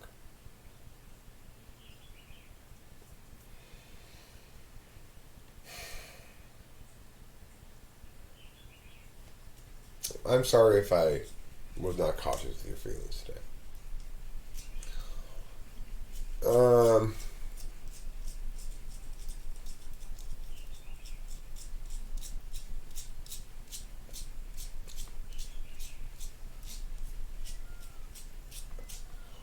Exactly. You know, she may be getting fatter. Like when I first started dating her, she was tight, all just boom. Like, you know, the first time I saw her naked, she was in optimal form. She looked like she was 25 years old, you know, and she was just tight all around, just pow. It was amazing. I couldn't believe it. I felt like such like I was totally getting away with something, you know. She's not super tight like that anymore. She's all plumped out. But I really don't give a fuck, because the thing is, being an SI type and where I have FI in my stack and such, I enjoy intercourse more now than I ever have because of increased familiarity, comfort level, and so forth. And so it's like those sort of things, like, you know,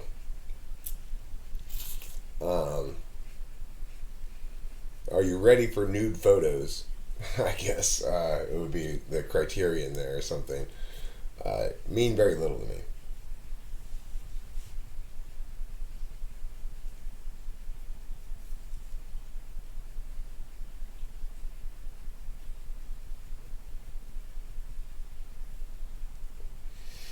Well, I mean, I think if we say a Trump can never happen again, if what they mean by that is that we can get good candidates instead of two terrible candidates to choose from, then good for Google. You know, should Trump have happened? No, he shouldn't have. That's not an indication of the marketplace of ideas operating correctly. After all, a bunch of Russian interference had to do with that election. Not that Hillary Clinton would have been a better choice. I'm not saying that. She was awful too. But does Trump represent a catastrophic failure of American democracy? Yes, it does. Absolutely. So would have Hillary. Either one would have represented a catastrophic failure of American democracy. So we need to fix that. Is Google going to fix it correctly or doing a good job of fixing it? I don't know. I don't blame them for making an effort to try to fix it.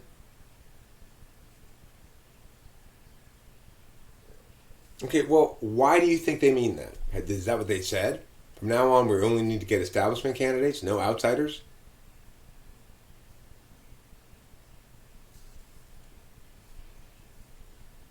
We haven't taken any pictures, me and Rachel. Um, why? I mean, actually, it's not true. Rachel sent me pictures of her boobs before, I think, on a text. But, why bother? I can see it. I can see it in person.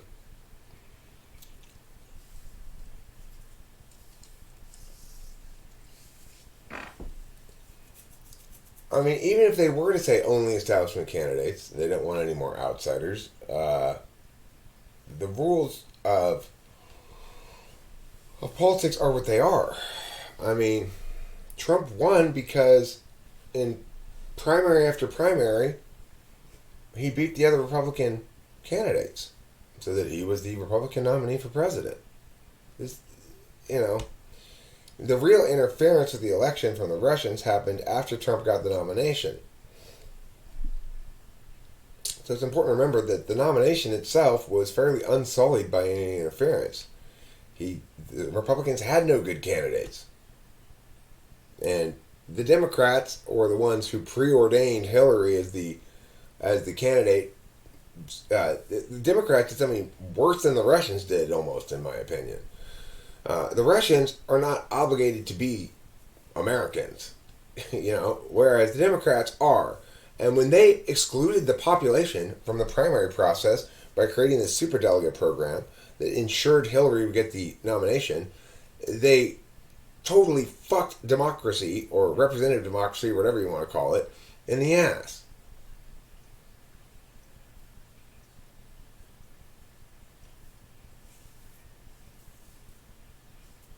Okay, well, I don't doubt that, as always, Nicholas Watson, pendulum swings occur. Um, certain ideologies or idea packages become dominant. They overreach, and then there's a reactionary swing in the opposite direction. This is just how shit goes. Right now, identity politics is on its way out. It's lost all of the arguments meaningfully in the debate community at this point. And it takes several years or more for these argument chains to trickle down. But that's how it goes. They start in the debate community. You can see the arc of a thing. Identity politics was huge in debate for a while, and now it's not anymore. It's almost, you rarely hear it anymore. And the reason is because it loses all the time. It can't win. It doesn't have the logic on its side. And ultimately that plays out in debate, and people stop running those kind of cases. Eventually, it trickles down to the general population, where they realize these arguments aren't winning. But it takes a while. So the fact that at any given moment in a pendulum swing, you can see things that would appear to be some sort of grand conspiracy in some direction or another is an example of how NI gets things wrong.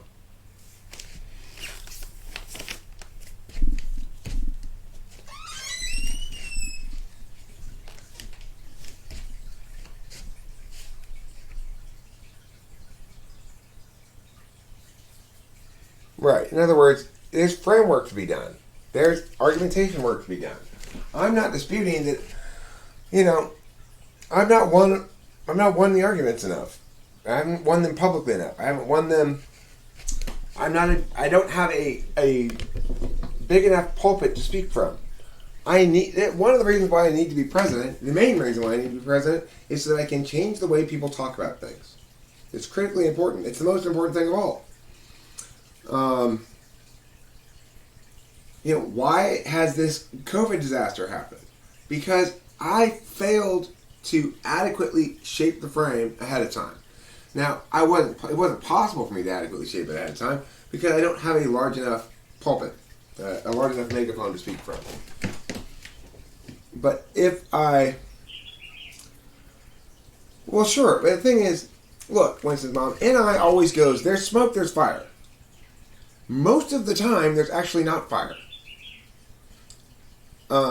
When there is fire, you're always right.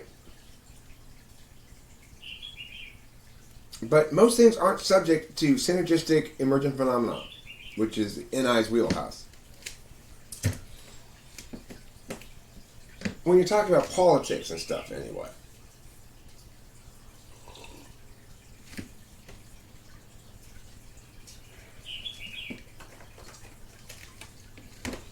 All right.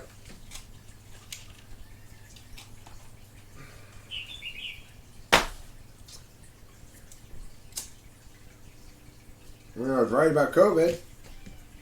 No disputing that.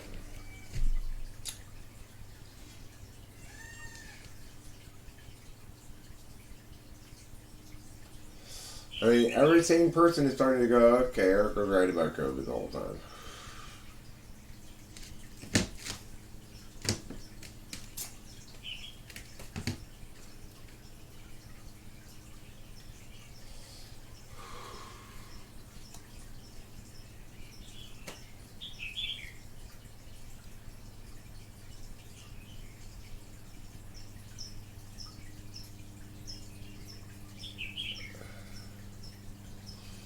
That would be NI overreaching. Look, the whole idea of there being a goal of enriching the elites is misunderstanding of wealth. Okay, so wealth is created when people do useful things for other people. That's where wealth comes from. Begin there, and you'll start to understand. It's I can't explain it all. You read my and I run amok. And I run amok. That's what that is. And I run amok. Period. There is no unified elite group. It does not exist. One billionaire is not necessarily in agreement at all about anything with another billionaire. They are individuals like everybody else. Get it?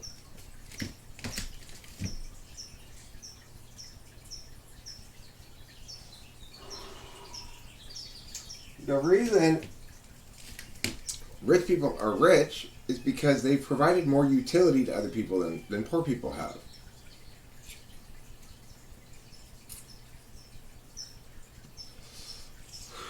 That's it. It's that simple. There's not a finite amount of money that gets spread out by the government. So the rich people get most of it and the poor people get a little bit of it. It doesn't work like that. That's not real. That's not reality.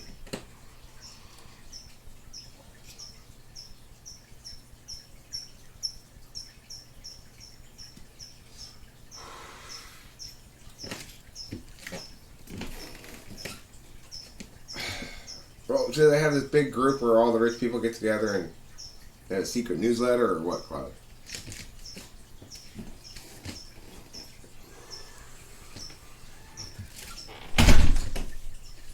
The fact is, the interests of the poor and the rich always align. They're always the same. It's freedom, liberty, prosperity. They're always the same goods.